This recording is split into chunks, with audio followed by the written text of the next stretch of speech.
During lunch break at work, after eating with my colleagues, I was engrossed in a comic book at my desk. Even when the bell rang signaling the end of lunch, I was too absorbed to stop reading. Then, someone tapped my shoulder. I turned around to see my direct superior, the department head. In a hurry, I threw the comic book into my drawer. "Hey Johnson, got a moment? Could you come to the conference room with me?" he asked in his usual mild and gentle tone. I got up immediately and followed him. Once we entered the empty conference room, he asked me if I planned on taking any more paid leave. I had taken sporadic days off almost every week the previous month. "Are you going to take some days off this month or not?" he asked, giving me a sharp stare. I was lost for words, and he continued ruthlessly. "You don't want to work with me, do you? As you wished, you're going to be let go from my department, and also from the head office." He informed me that this was a transfer order. I had no choice but to follow it or quit the company. "So you mean I'm being demoted?" I asked. That night, I told my girlfriend Mary about the situation. We'd been living together for almost 7 years. I explained that I had to choose between following the transfer order or quitting, and I chose to stay with the company. The new position was in a remote sales office in the Midwest. Mary asked why I was being demoted. When I hesitated, she guessed, "Could it be that you were trying to change jobs and the company found out?" She was spot on. Mary sighed, saying she had a vague idea why I was taking days off and going somewhere. "I've changed jobs 4 times since college. I don't have any major complaints about my past employers, but after 3 or 4 years, I get bored and want to try something different." However, at 40, I was thinking of settling down and taking the next step with Mary. I consulted a headhunting agent and got interviews with several companies, but my age was a barrier. I was considering giving up on job hunting when the demotion happened. I never thought my boss would find out. I understood why he was upset. His trusted subordinate was secretly trying to change jobs. I had nothing to say to Mary, so anyway, I told her about the transfer and asked if she'd come with me. Mary cut me off sharply. "I have my life here, building my career. Besides, I'm not obliged to follow you to such a remote place. We're not even married." After that, Mary and I got into a heated argument. Being at a disadvantage, I pouted like a spoiled child and took a nap on the living room couch. Then I began to reflect on my relationship with Mary since I met her. I first met Mary at a friend's wedding reception. She wasn't exceptionally pretty, but there was something welcoming about her face that drew me to her. She asked me about my job. I told her.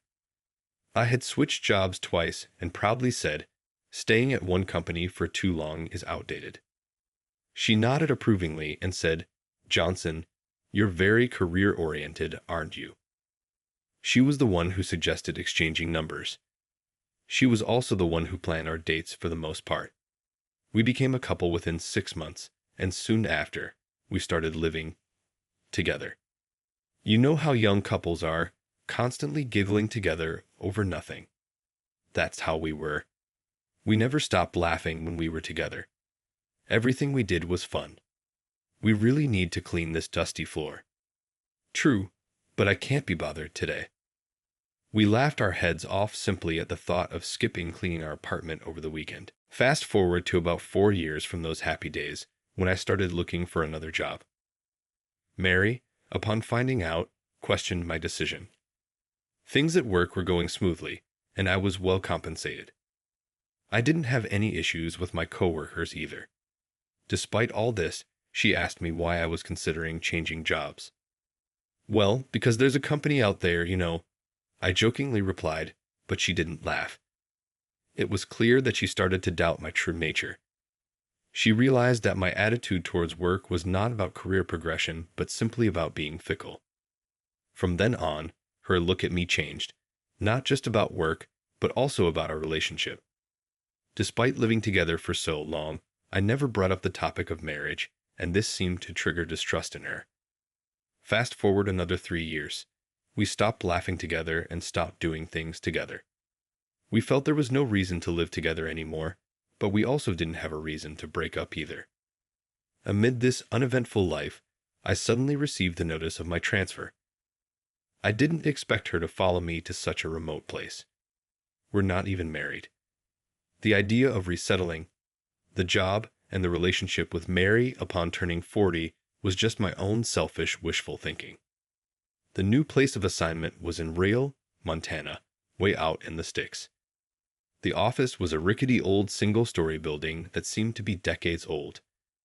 5 male employees of different ages and a 40-year-old woman named Susan, who was the director, worked there.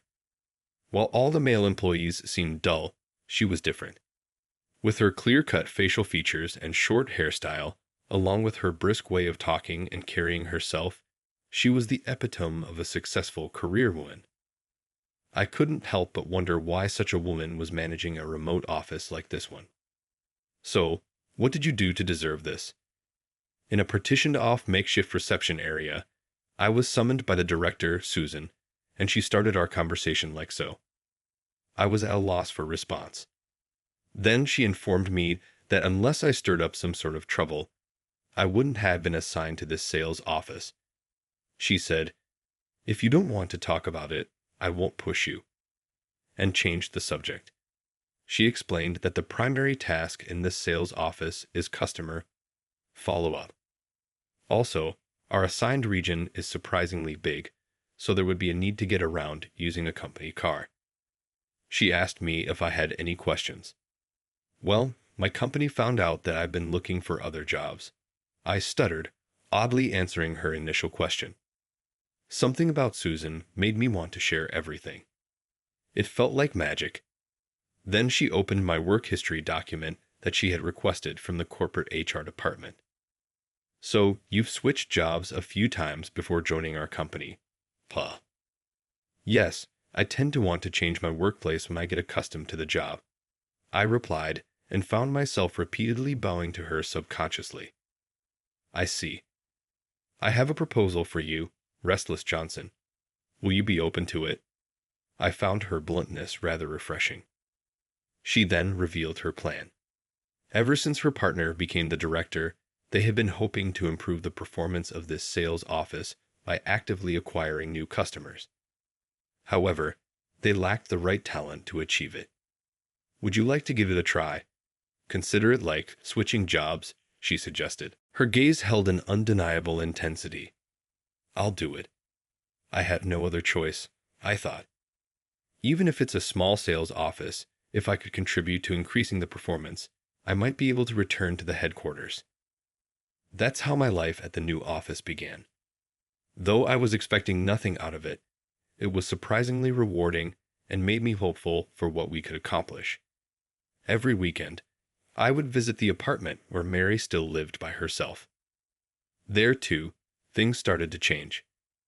I was eager for Mary to hear about my week at the new office. I would start trembling.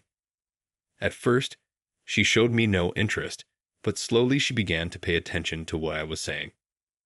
"It seems like you're actually happy about the transfer. You're weird." "It's not a transfer. It's a job switch, a new job," I said, laughing. Mary joined in, calling me a fool, and we both burst out laughing. My sales rounds gradually gained momentum, and the number of new clients also steadily increased. The sales office's performance was on an upward trend.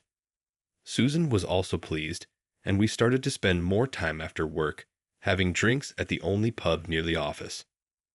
The sales office director, Susan, and I enjoyed a smooth sailing period. However, on a Friday, half a year later, Director Susan, who had been out at the headquarters all day, returned to the sales office in the evening. Unlike her usual brisk self, she looked as if she had lost her soul. I rushed over to her immediately. "It's all over." "Everything," Susan muttered to me, then straightened her back and announced the news to everyone.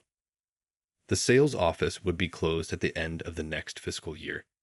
She asked, everyone to start considering their next moves as soon as they received their dismissal notices, as there would be nothing she could do about personnel matters at that point.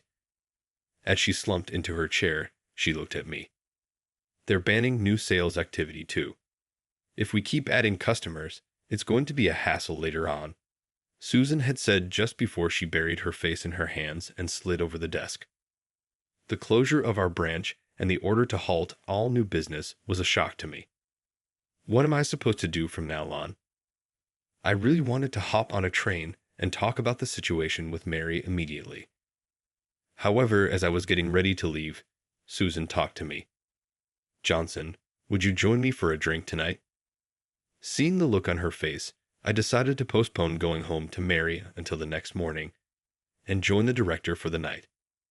No, I actually wanted to join her because Susan and I had been after the same goal together for over half a year. In a literal sense, we were comrades in arms. She and I had quite a few drinks at our usual and only pub. "All the hard work you've put in. We managed to boost our performance, and yet they're pulling out, shutting down our branch," she grumbled, drinking heavily until she could hardly stand. What happened next? The following morning, as I started to tell the story, Mary leaned in, eager to hear more.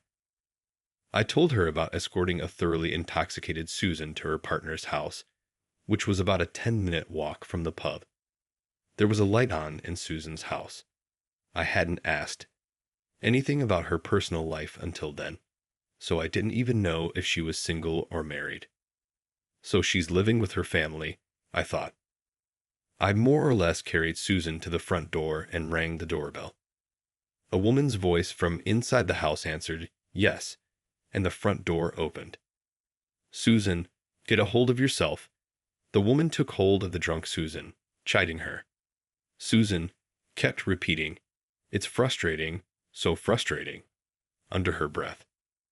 "Who's that woman?" Mary asked, looking puzzled. "Susan's partner," I replied. "Partner?" I nodded slowly and went on to describe the conversation afterwards between Susan and the woman. Susan clung to the woman in a childish and clingy manner that she'd never displayed at work. The woman gave me a wry smile, saying, "Here we go again," before she took Susan inside, then came back to where I was standing at the entrance. "Johnson, isn't it? Susan is always in your debt." She thanked me sincerely. Susan was sent to that branch because the company took issue with her living with someone who wasn't a spouse or recognized family member, I told Mary. Ever since, Susan had been living in a house they rented themselves without receiving rent allowances from the company. Monday of the following week, as soon as I arrived at the office, Susan called me over to the reception area. The first thing she did was apologize for her behavior on Friday, saying she had gotten so drunk she can't remember anything. "I must have caused you trouble by having you take me home, and about what's going to happen from now on." Susan began lowering her voice. She had decided to resign voluntarily without waiting for the company's formal notice. When she was reassigned to this sales office, she was headhunted by a client company. She said, at that time, she decided to stay with a company that had demoted her without any wrongdoing, hoping to give them a taste of their own medicine. She wasn't sure if that client would still hire her, but she had several other prospects, so she was planning to look for a job after leaving. "You know, my roommate suggested it might be better that way," Susan's partner kindly suggested. "Susan should lend a hand in my search for a new job if necessary. In other words, as long as I'm the director, I should be able to pull some strings. So why not use your paid vacation or whatever to help PL for a new job? What do you think, director?" Susan's words made me realize something. Since I was reassigned, I had sealed off the idea of changing jobs.